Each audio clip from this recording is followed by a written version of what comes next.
Bonjour à tous et bienvenue à Débat de presse. C'est un réel plaisir pour moi de vous retrouver après 2 années d'absence. Débat de presse, vous le savez, c'est l'émission qui permet de mieux comprendre l'actualité à travers le décryptage, les analyses et les commentaires des journalistes et éditorialistes du Burkina. Pour ce dimanche, 5 sujets sont au menu. Il s'agit de la décision du Conseil constitutionnel qui reconnaît désormais le lieutenant-colonel Paul-Henri Sandaogo Damiba comme président du FASO. Nous parlerons de l'installation officielle du colonel-major David Cabré, nouveau chef d'état-major général des armées, et de ses priorités. Nous allons aussi évoquer les tensions entre Paris et Bamako. Le procès Thomas Sankara est également au menu avec les réquisitions du parquet militaire qui a demandé des peines de prison de 30 ans pour l'ancien président Blaise Compaoré et Hyacinthe Kafando et 20 ans contre le général Gilbert Diendéré. Enfin, nous parlerons de sport avec la décision de la Fédération burkinabé de football de ne pas renouveler le contrat de Kamou Malo, le sélectionneur des étalons. Avant donc de poursuivre, toutes nos excuses pour ce retard à l'allumage de cette émission. Et pour discuter de tous ces points de l'actualité, je suis en compagnie de 2 confrères de la presse nationale. C'est inhabituel comme plateau, mais ne vous inquiétez pas, cela n'entache en rien la qualité des débats qui seront menés ici. Nous avons donc avec nous Albert Nagrengo, journaliste et chroniqueur, également directeur de publication donc à Libre Info. Bonjour Albert. Bonjour Aboubakar. Également sur ce plateau, Atiena Serge Oulon, journaliste et directeur de publication du bimensuel L'événement. Bonjour.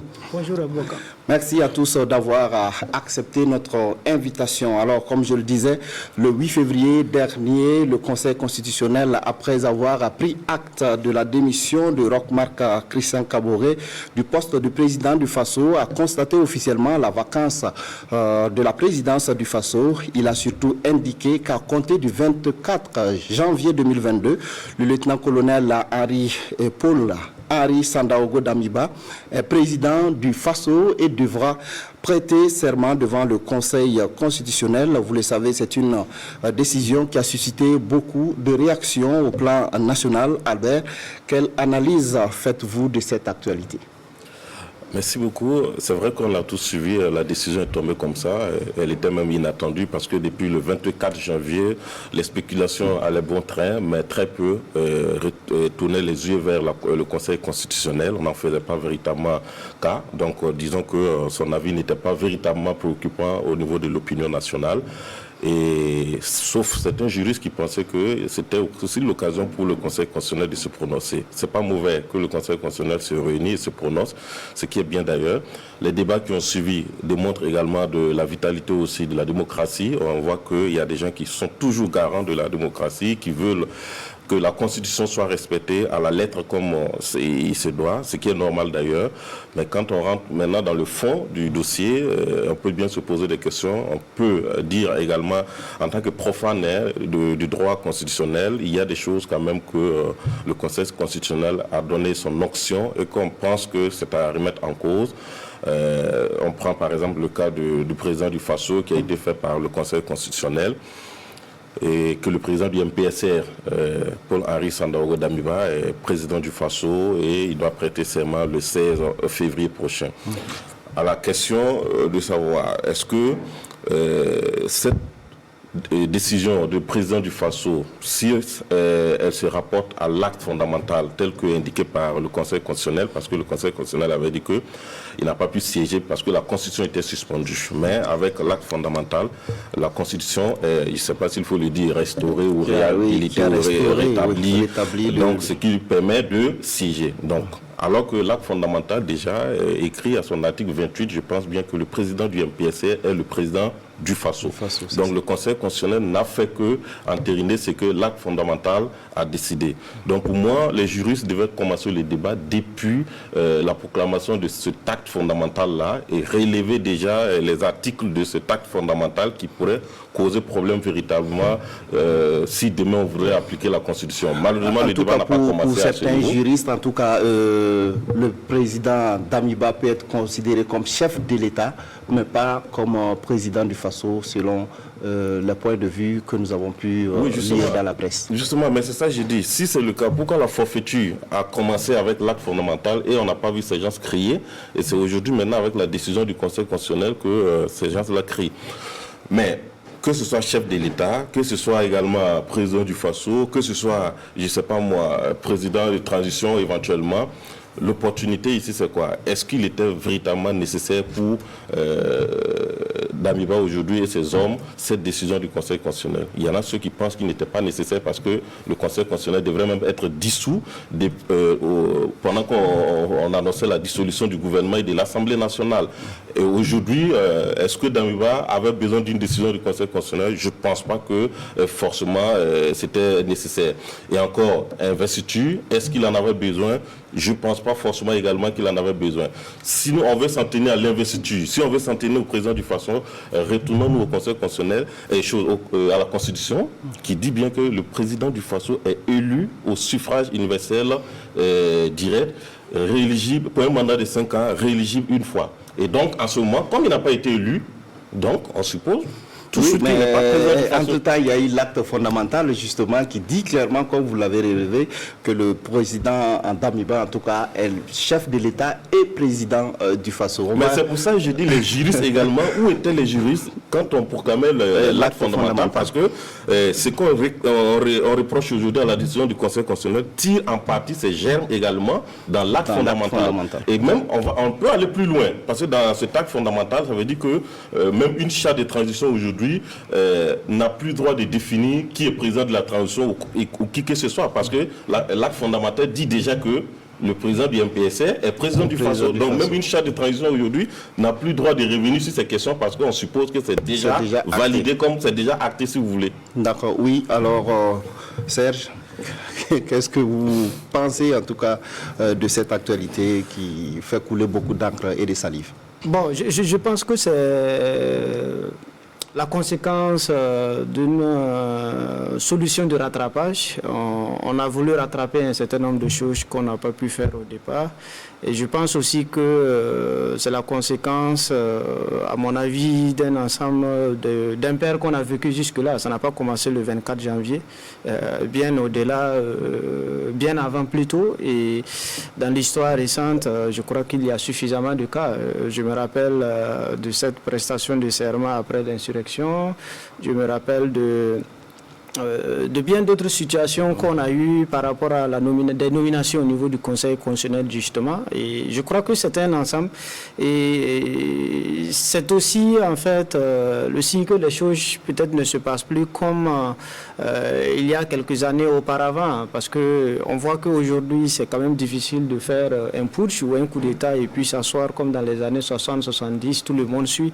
Il y a en quelque sorte une volonté de retour à la normalité, mais ça se passe mal en fait ici tout simplement parce que je constate que tous les juristes sont unanimes pour constater que la décision du Conseil constitutionnel pour recevoir la prestation de serment est vraiment du non-droit, sinon qu'on ne comprend pas la décision. Ça a été fait. Moi, je me dis peut-être qu'à quelque part, peut-être on pourra rattraper, parce que comme souvent les juristes le disent, je crois qu'il y a la possibilité de rabattre, je ne sais pas comment on appelle ça, la décision, c'est-à-dire d'annuler et puis de revenir, parce qu'aujourd'hui, je me dis où est l'urgence, où est l'opportunité de faire cette prestation de serment. Parce que l'essentiel, c'est que le MPSR, justement, ne cherche pas une légalité quelque part pour pouvoir continuer à gouverner.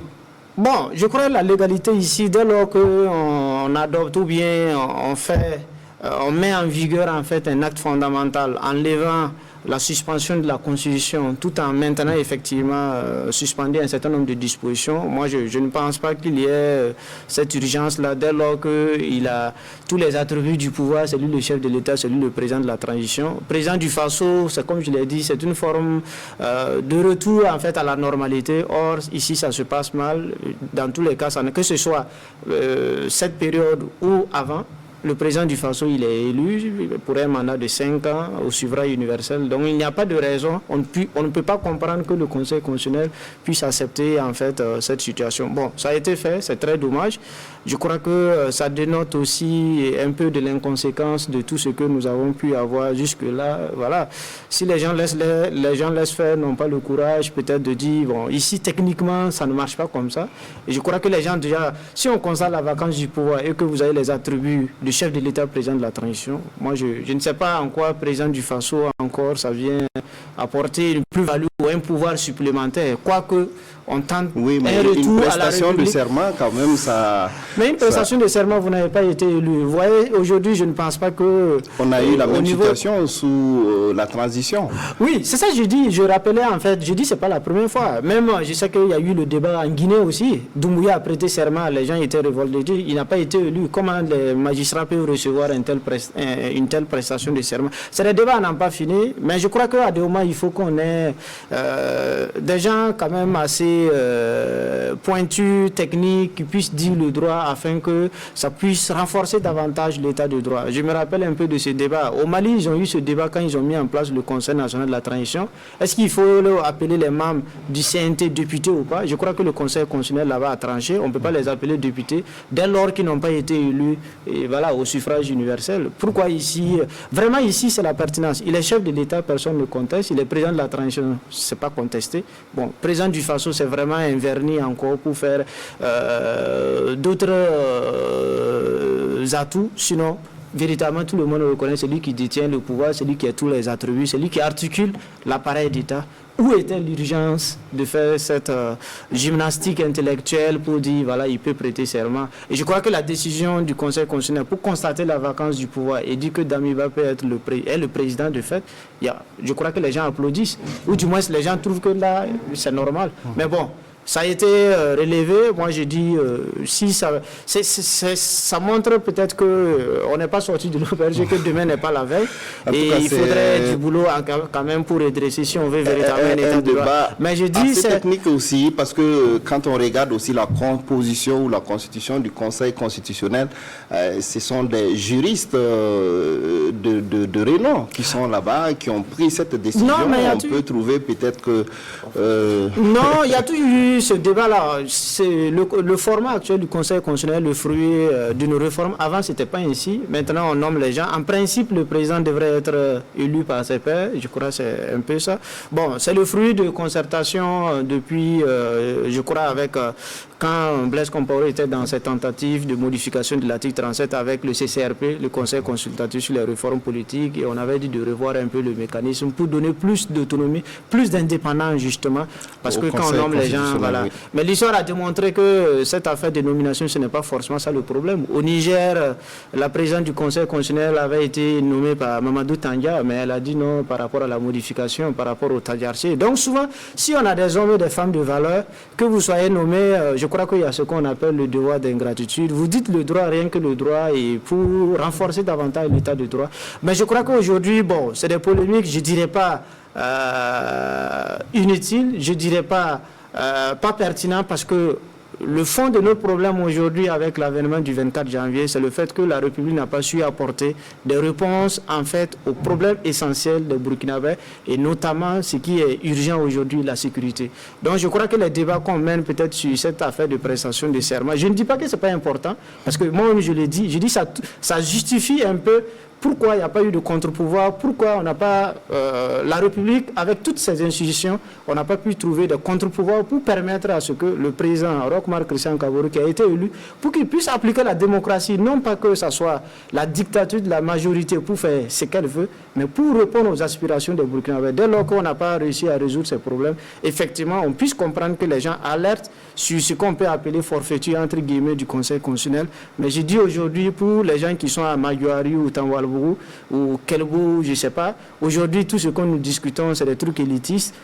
L'urgence, c'est comment vivre et comment avoir la sécurité. Voilà. Oui. Je crois que c'est ça aussi, en fait, l'urgence aujourd'hui. Sinon, par exemple, même, je ne sais pas vraiment qu'est-ce que ça apporte par rapport au quotidien des Burkinabés aujourd'hui. Quoique, ce sont les bases, en fait, de notre vivre ensemble. Parce qu'on construit les règles pour qu'on puisse les respecter et qu'on puisse avoir, comme on le dit, une infrastructure solide afin que tout un chacun puisse jouer correctement son rôle. Et je crois qu'il faut interpréter ça de cette façon et faire de telle sorte qu'on puisse aller au plus pressant, au plus urgent pour les Burkinabés, au fait que ça ne soit pas une affaire de juriste, de constitutionnaliste, on ne s'en sort même pas, comme vous avez dit, une affaire de technicien finalement.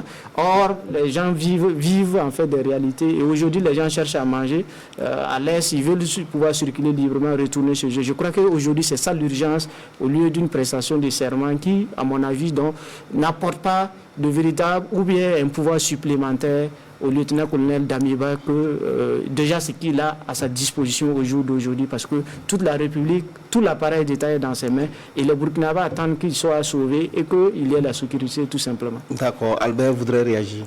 Non, moi je voulais dire que ça montre également à quel point nos démocraties aussi sont faibles parce que quand on regarde la plupart dans la sous-région, les conseils constitutionnels ou les cours constitutionnels généralement fonctionne en fonction des rapports de force du moment. Quand on regarde ce qui s'est passé actuellement, on peut bien se poser la question, est-ce qu'il y a eu une pression ou il y a eu une saisine du MPSC derrière ou les membres du Conseil constitutionnel se sont auto-saisis. En aucun cas, on ne verra cette mention-là dans la décision qui a été rendue. Donc, le flou, il est entretenu, on ne sait pas d'où c'est venu.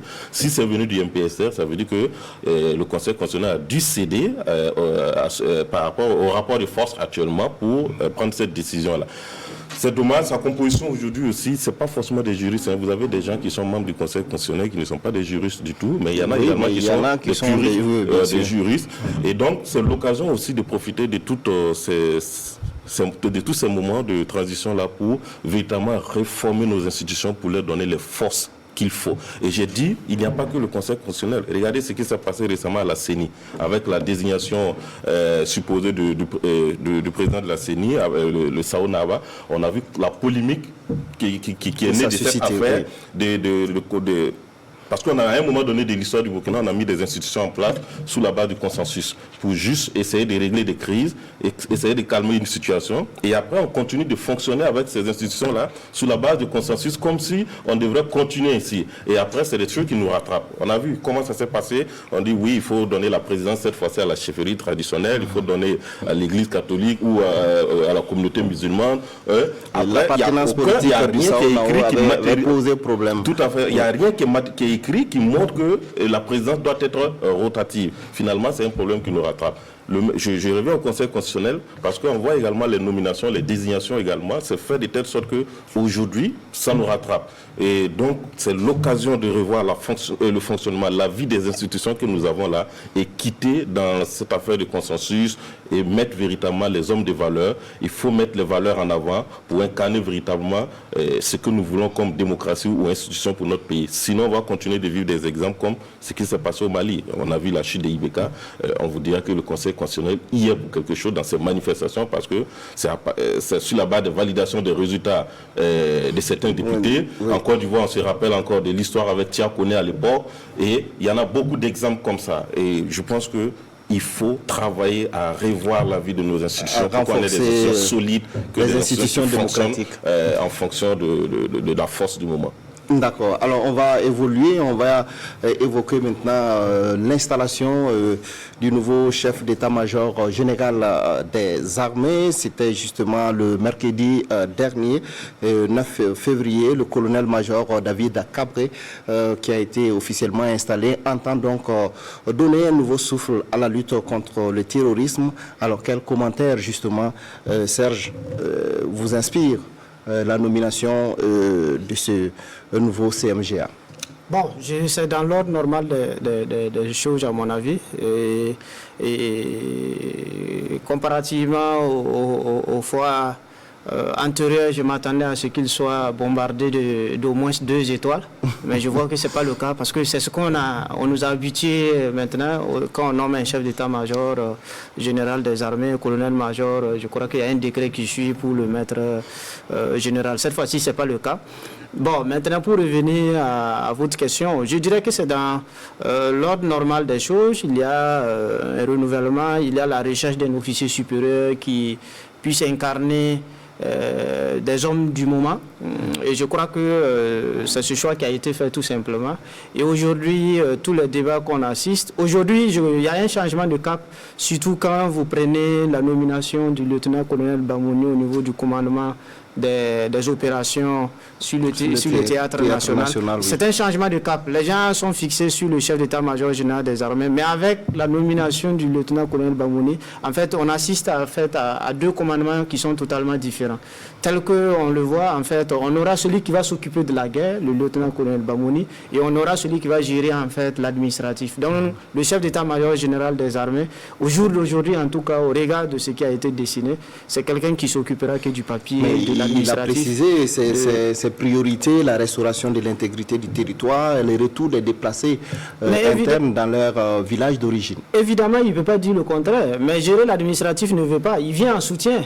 L'opérationnel a besoin de ceux qui sont dans les bureaux pour mettre les hommes aussi dans les conditions doper leur morale afin de pouvoir. C'est-à-dire que tout ce qu'il y a comme tracasserie pour les carrières, pour les questions de ressources humaines, de matériel, je crois que ce sont des éléments. En charge de voilà, je crois que ce sont des questions. Voilà, ce sont des questions qu'il va s'occuper. Mais vraiment, la guerre qui sera menée, c'est pas extraordinaire. Je crois que chaque Burkinabé peut lire les différents degrés. Vous allez voir nettement que l'opérationnel, la guerre telle que la guerre qui va se mener sur le terrain, ce n'est pas l'affaire du chef d'état-major général, mais plutôt de la nouvelle structure qui a été mise en place. Donc c'est vraiment un changement de paradigme, c'est une autre approche. Ça permet peut-être de faire de telle sorte que la machine soit moins lourde et qu'au niveau du chef de l'état-major général, on ne soit pas encore dans l'administratif et gérer l'opérationnel. Parce que tel qu'on a vu depuis 2016, vous avez vu qu'on a expérimenter différentes approches. Tantôt c'est l'armée de terre qui gère, après ça revient à l'état-major général des armées. On a mis en place un centre des opérations, on pioche les gens à gauche et à droite pour pouvoir mener des opérations. Je crois qu'aujourd'hui c'est les choses qui changent.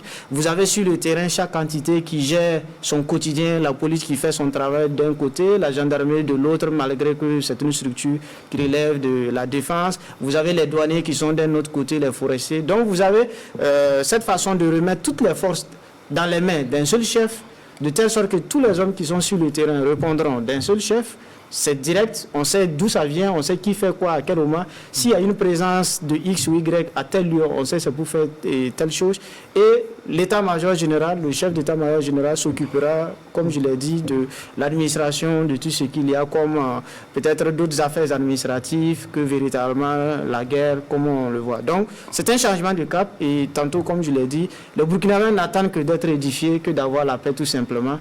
Et je crois que cette façon de faire consacre aussi un peu la résultante du coup d'État tout simplement, parce qu'on avait cette fracture entre officiers, cette façon de voir, et tout le monde sait que l'armée c'est une histoire de grade, c'est une histoire d'ancienneté. Si vous n'avez pas le grade requis, vous n'avez pas voix au chapitre, ou bien vous ne pouvez pas faire partie à un certain niveau de décision. Aujourd'hui, ceux qui estiment que cette façon de faire peut-être s'adapte plus à la situation sont aux commandes, ils vont l'expérimenter. Les Burkinabés espèrent tout simplement que ça puisse apporter des résultats au plus vite tout simplement. D'accord, oui. Alors Albert, vous partagez un peu l'avis de Serge sur cette question, l'opérationnel et l'administratif qui sont maintenant ensemble. Oui. Séparés plutôt. Oui. C'est séparé plutôt. Ce qui est intéressant dans ce nouveau départ, si on peut le dire ainsi, c'est que là, la chance d'avoir des chefs d'état-major de gendarmerie nationale, de l'armée des terres, et puis qui encore, l'armée de l'air est restée. il a des chefs d'état-major qui étaient véritablement en contact avec le terrain depuis des années dans cette lutte contre le terrorisme.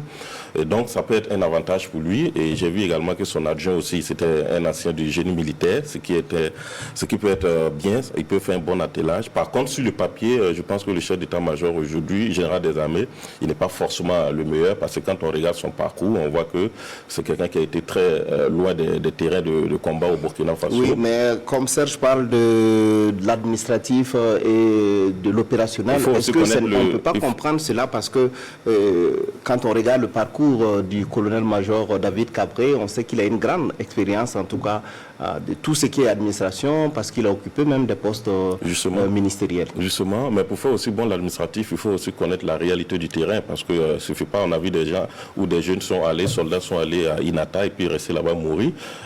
C'est vrai qu'ils ont été attaqués, mais on voit des notes qui montrent qu'ils avaient faim aussi et qu'il n'y avait pas à manger. Donc ça veut dire qu'il ne suffit pas de rester dans les bureaux pour faire l'administratif quand on connaît pas également la réalité du terrain. On sait aussi qu'il avait justement été nommé tout récemment un commandant du groupement central des armées. Oui, donc ça veut dire qu'il a cette expérience opérationnelle également. Quand vous prenez le groupement, je ne remets pas en cause ses compétences parce que là c'est déjà fait des a priori de jugement, mais je veux dire seulement que quand on regarde sur le papier, on voit son parcours, son passé. C'est quelqu'un qui a été beaucoup dans l'administration ministre des Sports en 2015 avec la transition, 2014-2015. Après cela, dans les missions onusiennes où il a dirigé également des opérations. Il est rentré rien qu'en décembre parce que c'est le président Kaboré qui l'avait appelé récemment en décembre pour être porté à la tête du groupement central des armées en décembre à côté là. Et quand on regarde, on voit que c'est vraiment un bon militaire sportif et qui a fait des études, peut-être de formation dans des centres de trucs, mais dans le contact réel comme ça avec le terrain, depuis 2015, l'avènement du terrorisme avec ce que nous vivons aujourd'hui, on peut dire que c'est quelqu'un qui n'est pas forcément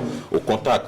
Voilà pourquoi je dis son seul avantage, c'est peut-être d'avoir des chefs d'état-major qui sont à côté de lui, qui pourraient être un atout, mais il faut qu'il sache évidemment utiliser ses atouts. Si il n'arrive pas à bien utiliser ses atouts, également, je pense qu'on risque de connaître le même flop qu'on a connu par le passé avec certains chefs d'état-major général de l'armée, qu'on a vu qui ont fait leur carrière à l'extérieur, dans certaines ambassades, ou encore dans des fauteuils, on va dire dans les salons feutrés, et après bombarder chef d'état-major général de l'armée. Donc aujourd'hui, c'est véritablement de savoir utiliser ceux qui sont à côté de lui pour pouvoir faire l'attelage, parce qu'on aura aussi besoin de leadership. Et s'il a réussi à avoir ce leadership pour pouvoir rassembler, fédérer les autres encore, c'est tant mieux. Donc naturellement, il faut le leadership. La connaissance du terrain, j'ai l'évoqué tout à l'heure, c'est relatif, mais en plus de ça aussi, il faut véritablement voir comment on mise sur la formation des hommes, le recrutement, parce qu'aujourd'hui, c'est pas un secret.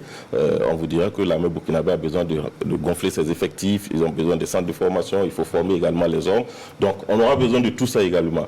Mais s'il peut incarner ce leadership, c'est tant mieux, il n'y a pas de problème, parce que c'est ce qui a manqué aussi dans l'armée burkinabé à un moment donné.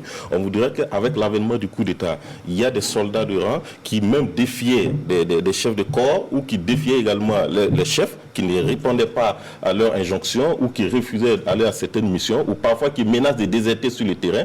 Donc on a compris que le leadership n'était pas forcément dans les rangs de l'armée burkinabé. Tout ça, ça a restauré.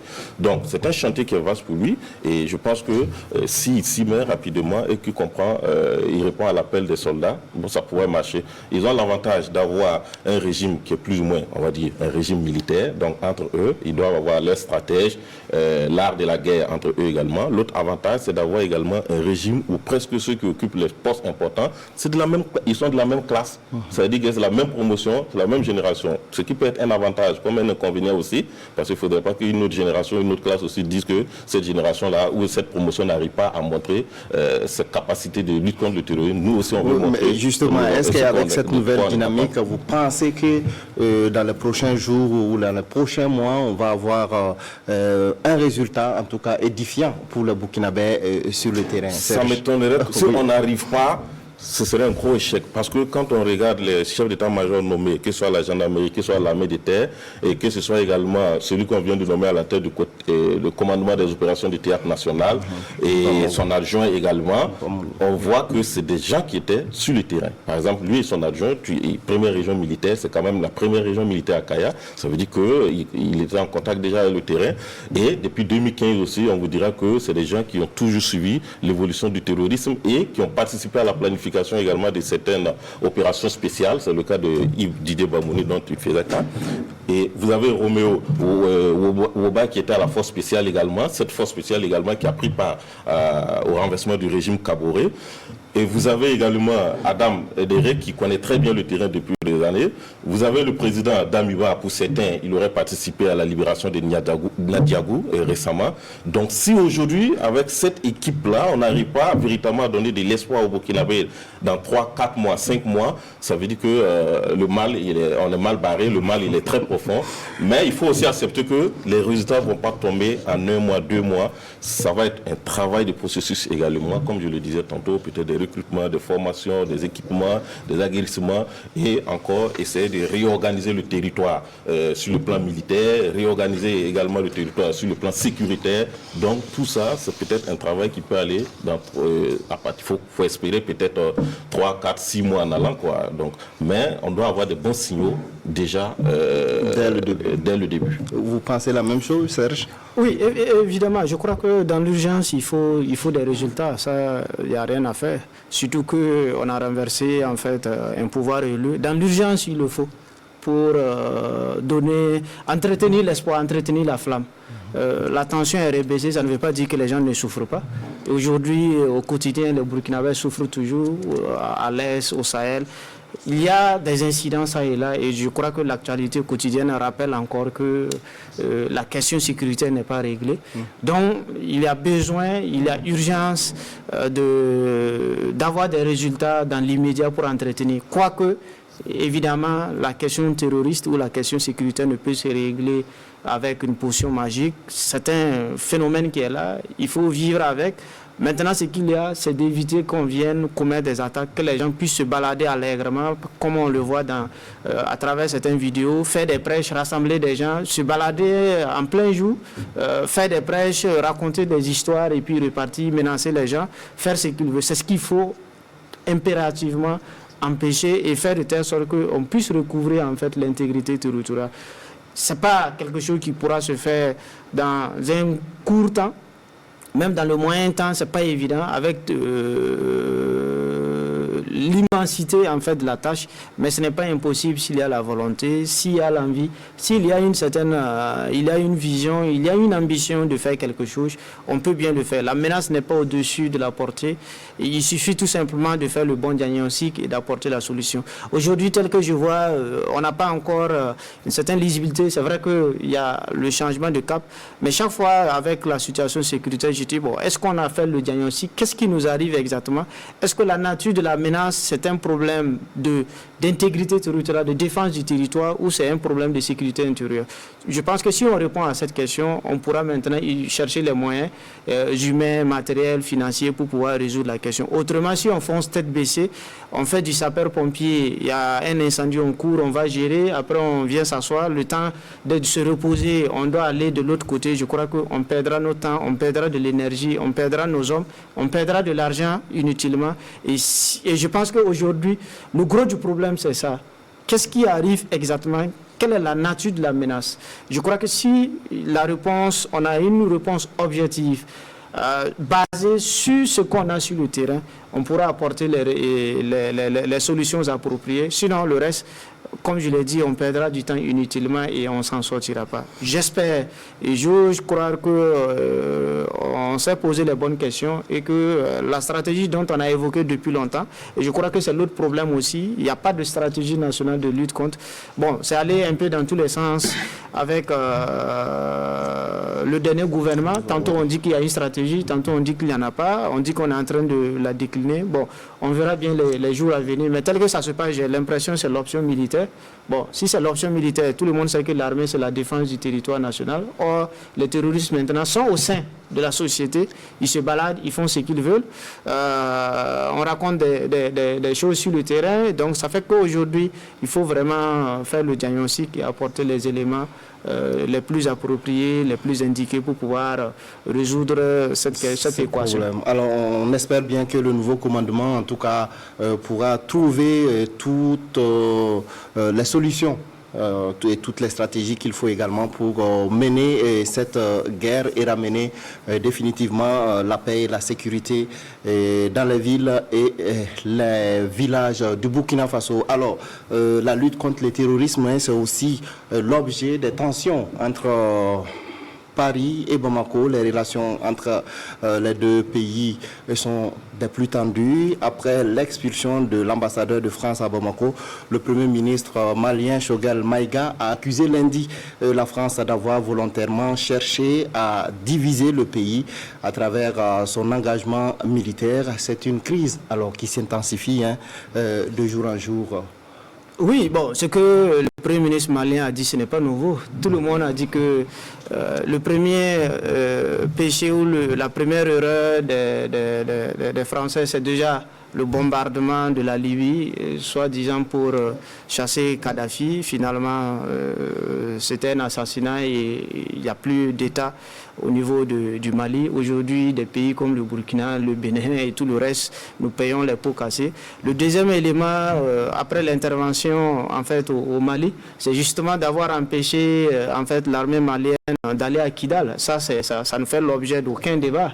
Je crois qu'aujourd'hui, le fait que c'est un peu plus rétatissant, c'est dû au fait que bon, c'est porté par un officiel malien, sinon tout le monde le reconnaît.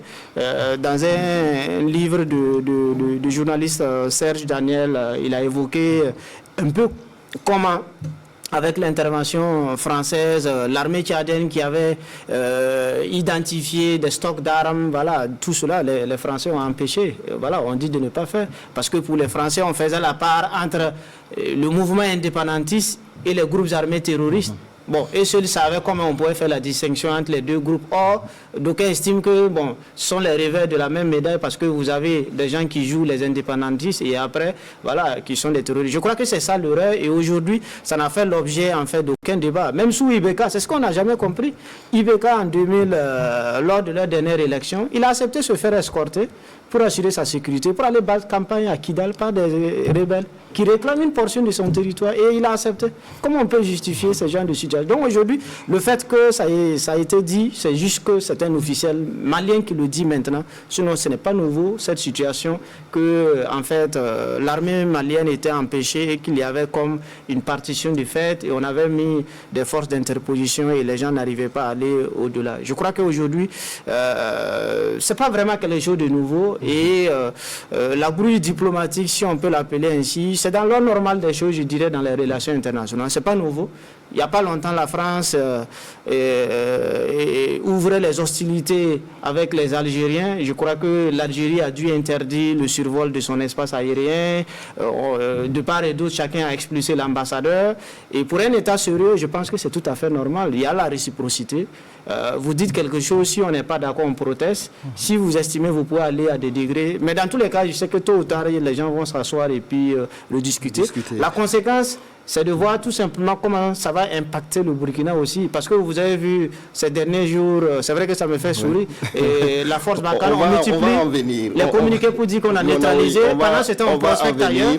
On va en venir. Voilà, on va écouter déjà Albert sur le premier volet. Alors, il y a beaucoup d'analystes ou des soutiens, en tout cas du gouvernement malien, des autorités maliennes qui voient dans cette brouille diplomatique une façon pour le Mali de reconquérir d'une certaine façon sa souveraineté. Et c'est déjà fait. Pour ceux, il y a des gens qui doutent, mais moi je dis, quand on regarde les signes, je suis arrivé à la conclusion que le Mali a eu la victoire diplomatique sur la France et même sur l'Occident. Parce qu'aujourd'hui, le Mali a tenu le bras de fer, il a réussi et il y a plus de langage diplomatique entre ces deux pays. On voit comment Choguel Maïga répond à Florence Parly ou encore à Emmanuel Macron ou à Jean-Yves Le Drian. On voit comment Abdoulaye Diop, le ministre des Affaires étrangères également du Mali, répond avec beaucoup de diplomatie, subtilité également, et qui tutoie aujourd'hui cette diplomatie française ou occidentale.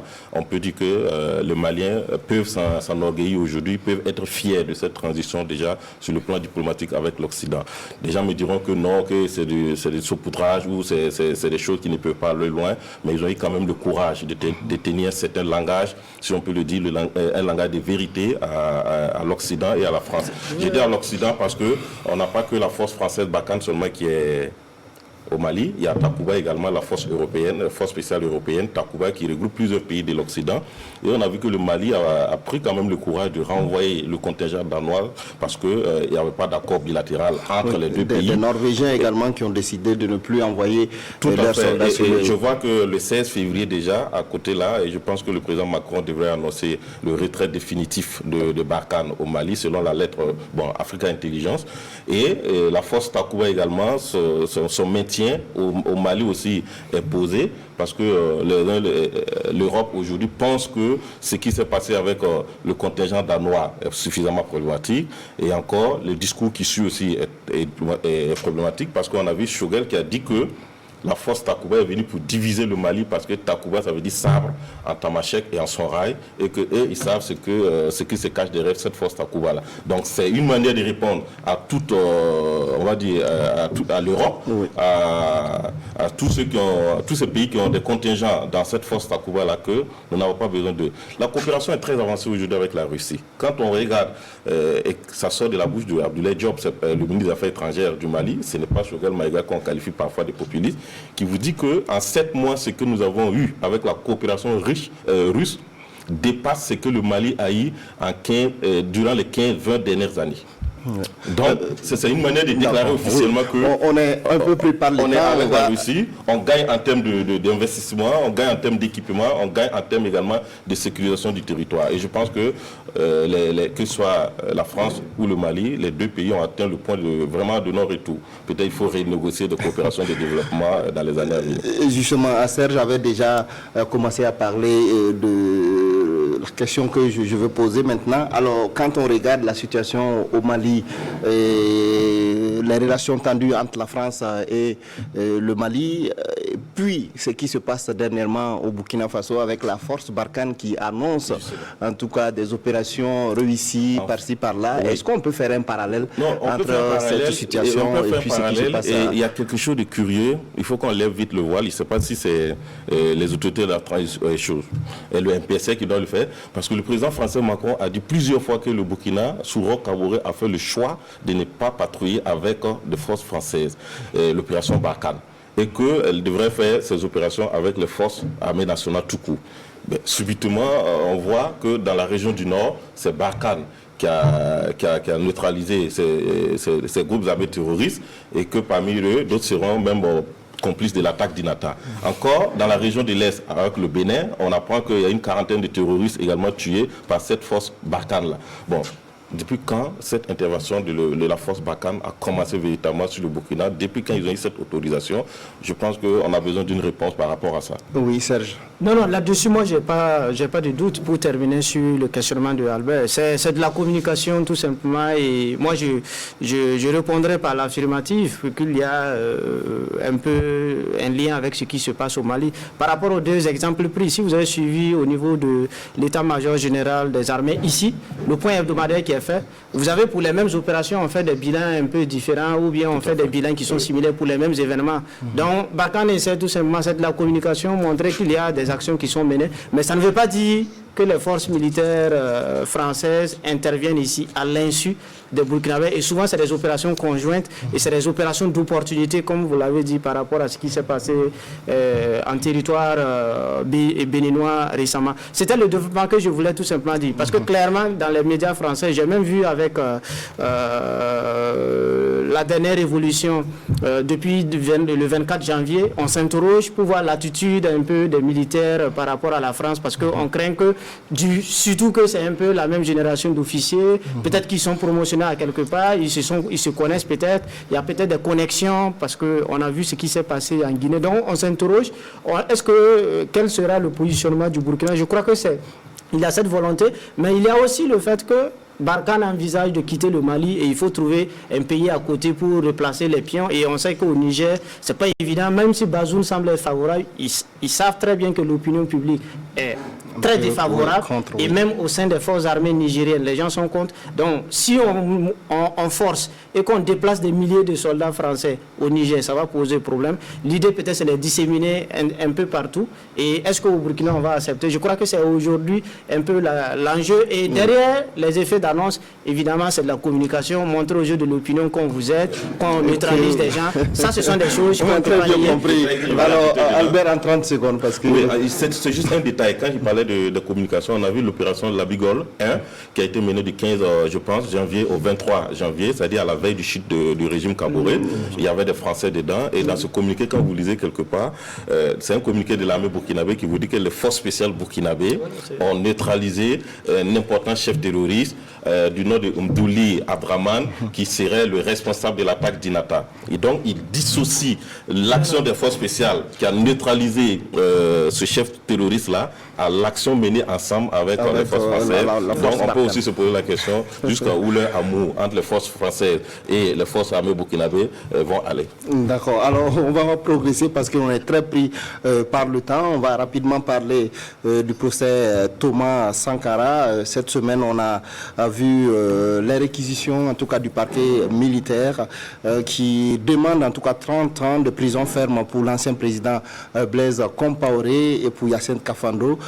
Pour les mêmes charges, le parquet a requis donc 20 ans de prison ferme pour le général Gilbert Djendjéré. Alors, à la fin de ces réquisitions, alors beaucoup, en tout cas, ont été déçus quand on prend la veuve Sankara et les partis civils. Alors, qu'est-ce que vous pensez donc de cette actualité? Très rapidement. Oui, c'est vrai que ce sont des réquisitions du parquet militaire. Ça veut dire que ce n'est pas le dernier mot. Le tribunal, après, c'est la plaidoirie de la partie défense va reprendre avec le procès. Mais donc, déjà, ce qu'on voit pour le parquet militaire, on peut se dire que le parquet militaire quand même a eu la main clémente sur ce qui a été décidé. Je pense par exemple à des gens comme Yacine Kafando ou Blaise Compaoré qui n'ont pas comparu, ou du moins le procès a eu lieu derrière eux et qu'ils se retrouvent avec une réquisition de 30 ans de prison, ferme comparativement à quelqu'un comme Gilbert Djendjéré qui était là, qui a raconté ce fait. Et on voit qu'il y a quand même deux poids, deux mesures. Mais là n'est pas le problème. La plus grande ou le plus grand étonnement, c'est la peine requise pour Jean-Pierre Palme. Vous avez vu que 11 ans de prison ferme. Avec sursis. Avec sursis. Donc, du coup, dans l'opinion, vous voyez ce qui se dégage. Quelqu'un, il a été cité plusieurs fois par les témoins dans le procès. On voit comment ça revient. Donc, c'est un étonnement. Et on attend véritablement de voir à la fin ce que le tribunal décidera. Sinon, si on s'en tient à ce que le parquet militaire a décidé, on pourrait dire que c'est véritablement pas à la hauteur des attentes d'une bonne partie de l'opinion. Mais aussi, il faut reconnaître que dans ce procès, il y a eu quand même le truc. Vous avez des avocats, vous avez des gens qui se plaignent qu'on n'a pas senti aussi l'intérêt du procès pour les familles des victimes. Parce que manifestement, ils n'étaient pas régulièrement là. Et quand vient le leur aussi parfois de faire certains témoignages, c'est à la réticence. Et à l'opinion aussi qui crie de façon générale Thomas Sankara, mais au procès, on n'a qu'une salle qui est quasiment vide. On se pose la question, mais où sont passées toutes ces personnes-là? Est-ce que ça n'a pas aussi joué sur l'ensemble du procès de façon générale? D'accord. Serge, votre avis sur cette question? Oui, ce sont des réquisitions, comme ça a été dit. Mais je crois que au-delà de la peine, c'est le principe de reconnaître la culpabilité, de reconnaître la responsabilité des gens en fait dans les événements du 15 octobre. Je crois que c'est ça l'élément essentiel à mon niveau. Maintenant, la personne pense que la tenue seulement de ce procès. Oui, c'est déjà voilà. Donc je crois que c'est ça. Il ne faudrait pas perdre à l'esprit en fait à l'idée de savoir que pour le parquet militaire, dans tous les cas, je crois que le verdict tombera et on va apprécier davantage. Mais pour le parquet militaire, c'est déjà de voir qu'on reconnaît la responsabilité d'un certain nombre de personnes, dont les deux qui sont absents, Blaise Compaoré et Yacine Kafando. Et là, je vais dire, contrairement à ce que Albert a dit, en fait, c'est la peine maximale. Si vous n'êtes pas là, on vous influe, puisqu'on vous a donné toutes les possibilités d'être là. Et ça, c'est le principe dans les procès, en fait, pénaux. C'est comme cela, en fait, que ça marche. Et c'est comme cela que les deux se retrouvent avec 30 ans. Vous vous rappelez du procès du Pouchimanké? Tous les absents ont écopé de la même peine, 30 ans. C'est la peine maximum. Et il faut rappeler les gens, ce sont des événements de 87. Donc c'est l'ancien code pénal qui s'applique. Ça n'a rien à voir avec aujourd'hui, ce qui s'est passé, sinon ça allait être l'emprisonnement à vie où on a aboli la peine de mort. Oui. Donc c'est ce principe. Et je crois que pour la question du colonel-major Jean-Pierre Palme, effectivement, 11 ans avec sursis, et ici encore je dis, c'est le principe en fait. Déjà, sa responsabilité pour le parquet militaire est clairement engagée. Maintenant, la peine, parce qu'il faut rappeler quand on a lu en fait les enquêtes de moralité des différents accusés, il ressort en fait qu'il est malade. Peut-être, à mon avis, peut-être c'est cet élément qui a été pris en compte parce que c'est quelqu'un qui a été mis en examen et qui n'a jamais été déposé. Donc, je crois que c'est peut-être cette dimension qui a été prise en compte. Aujourd'hui, au-delà de voir peut-être l'emprisonnement ou bien le nombre d'années de condamnation de X ou Y, je crois que c'est le principe vraiment de voir qui a été reconnu coupable, qui n'a pas été reconnu coupable. Et quand vous regardez, par exemple, pour le colonel Thibaut Edrago, Belem Liliga et d'autres, il y a certains qui sont en sortie, infraction non conçue et prescription. Il y a eu des actes également. Les médecins militaires qui ont posé les actes sur les actes médicaux légaux, eux ont été, et le parquet a demandé à Riki en fait la relaxe pour infraction et pour prescription, parce que les délais pour ces genres de situations, en fait, sont nettement dépassés 34 ans. Alors, on est très bousculé par le temps. Je me permets de vous couper, hein, Serge. Vous gardez la parole pour parler de sport avec la fédération burkinabé de football qui a décidé de ne pas reconduire le contrat de l'entraîneur des étalons, Kamou Malo, et de tout son staff, hein, tous les adjoints également. Leur contrat ne sera pas renouvelé.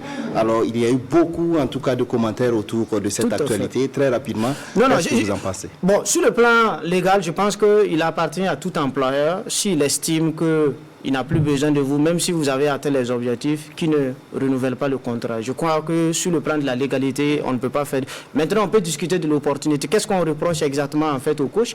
Les objectifs assignés ont été atteints. On nous avait tous dit que c'était pour les quarts de finale. On est allé au-delà. On a dit de renouveler l'équipe. On a renouvelé. Je crois qu'un des objectifs qui n'a pas été atteint, c'était la qualification pour le mondial. Maintenant, au niveau de la Fédération burkinabé de football, on a apprécié la situation. Je suppose que c'est une décision qui a été prise en toute souveraineté et en toute liberté, sans aucun calcul à quelque part parce qu'on veut en découdre avec les gens ou parce qu'on voulait régler déjà les comptes de Kamou Malo comme certains le disent, en fait tout simplement. Mais moi, parlant de l'opportunité justement, oui, c'est ça que je pense que oui. avec le résultat, avec le parcours, avec le... Voilà, on peut quand même garder pour capitaliser avec un entraîneur national également. On peut mener ce débat pendant 24 heures à Bouaka. Mais moi, ce que je veux dire tout simplement, comme il a été limogé, c'est d'espérer et c'est de croire que le président Bassé trouverait un autre entraîneur. Bon, moi je souhaite en tout cas que ça ne soit pas un sorcier blanc, entre guillemets. Je n'ai rien, je préfère qu'on continue sur la piste du local et je crois que c'est du reste. Ça a été l'initiative sous Roch Kaboré pour dire, bon, au regard de la masse salariale que ça va exiger, au regard du budget, mieux vaut prioriser en fait l'expertise nationale. Moi je préfère en tout cas qu'on continue sur cette lancée et d'espérer que Lazare Bassé ne se trompe pas, qu'il trouverait un autre entraîneur qui fera beaucoup mieux. Autrement, je crois que lui-même, il devrait tirer les conséquences, que ce soit avant la fin de son mandat ou après. Donc, c'est tout ce que moi, j'espère, en fait, sur cette question. Alors, on a 2 minutes pour terminer avec... Je ne vais pas revenir sur la légalité, mais l'opportunité aujourd'hui de cette décision, je trouve qu'elle est incongrue, à mon sens. Et vu le parcours fait par Kamou Malo avec les étalons, on peut accepter. De ce qui revient, il y a eu beaucoup de problèmes dans les vestiaires, dans la gestion des joueurs, les relations humaines. Il y a eu beaucoup de choses qui sont passées. Et même au niveau avec des joueurs, il y a eu beaucoup de choses qui sont passées. Mais je pense que le match, aller jusqu'en demi-finale, ça devait être le couronnement de son parcours à la fin de ce contrat-là. Et qu'on devait s'asseoir, faire un bon diagnostic pour dire qu'il a le potentiel qu'il faut.